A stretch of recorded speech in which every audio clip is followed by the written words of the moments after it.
Good morning, you guys. I come to you quickly with a little annoyance that I have.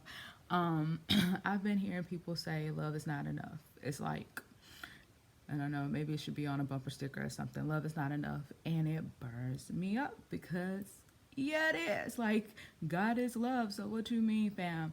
What they mean is love is the extent of which they want to give love is not enough. The extent to which they want to love past their disappointments, and inconvenience, love past your pride, love past that embarrassment, love past your egos, love past transgressions, things that people did to offend you. That extent, you extending or let's say giving that grace that God gives us, it's not enough. Like, we don't want to, and I've been here for it. Cut off culture is something that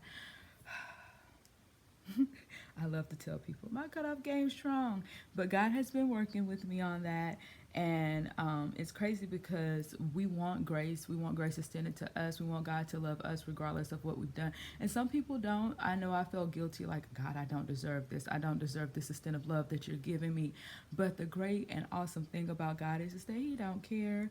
Like, He loves you because of who you are. It was one of my favorite quotes from a movie, a TV show called Alias, and it was like, I don't love you because of what you do or what you don't do. I just love you. And that's where God is coming from. And His love is the perfect kind of love, the love that's talked about in Corinthians, First Corinthians. But our love, the kind that we embrace culturally, is you hurt me, I don't love you no more. And when it comes to people, they're always going to hurt us in some shape or form, especially if you're like me and you're expecting, you have this high bar, and you're like, I refuse to lower my standards. That's just who I am. It's not going to happen. But that's why I really am very conservative about who I let in my life. I'm quite friendly and have a lot of quote unquote friends.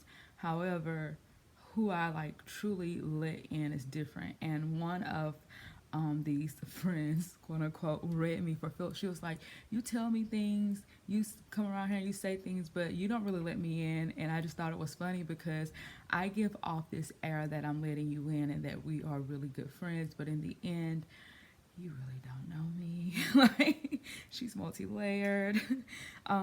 Anyways, this issue of love and this topic of love, is it enough, really burns me up because God said, with love and kindness have I drawn thee. And with love and kindness is how He keeps thee. At least that's how He keeps me. And I had someone, not had, I was listening to a sermon, and this guy asked a question. And actually, it was more of a statement. It was like, I have a problem with people telling me that, or the Bible saying in Ephesians 5 that, man, you should love your wife like God loves the church. That's too much.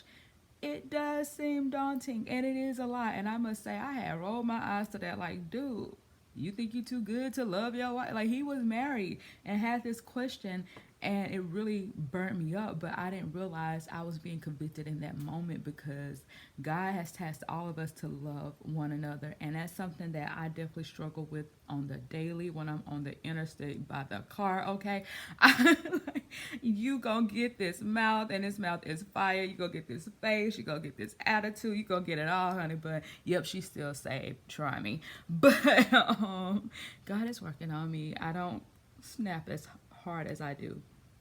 Anyways, so that's just my little tangent and my annoyance about why people are saying God is, I'm sorry, saying love is not enough. It's like, how can love not be enough? Love is definitely enough.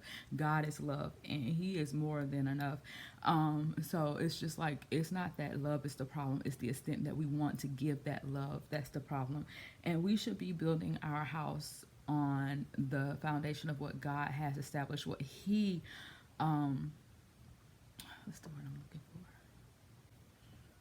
When we're trying to love someone, we should use God's love as an example. Again, a lot.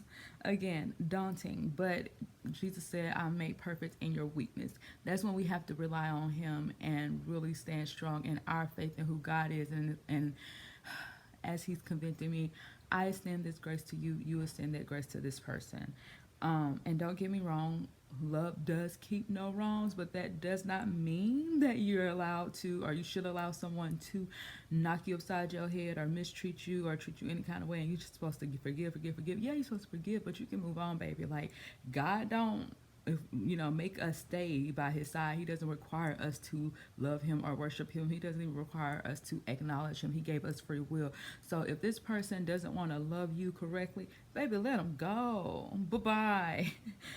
I'm all for that. But we need to be more like how the Bible said, to build our house on rock instead of sand, instead of building our house the way culture tells us to build when it comes to love, which love is a cornerstone. I feel like in any foundation, any relationship, it should be built on love. We need to build it the way God says, which is by his word, using his grace, using his mercy, always extending a courtesy, always extending that forgiveness that we want.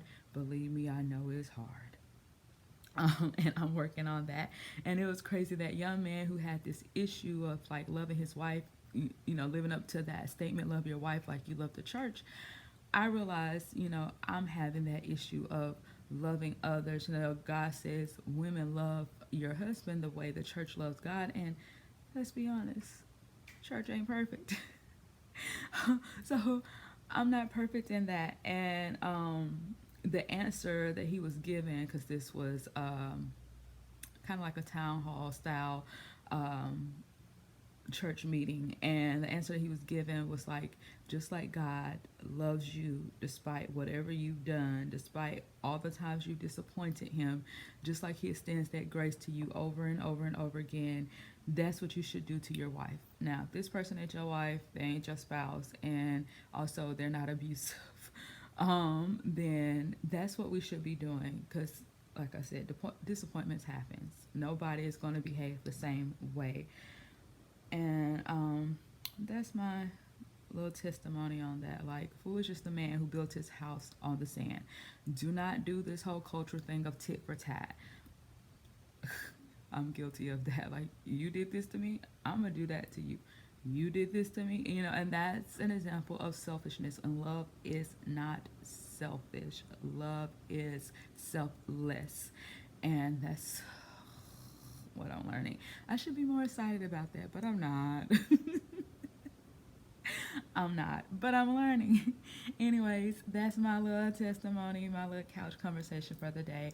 Hopefully I inspire someone to try better, try harder to love, just whomever is in your life. Bye, y'all.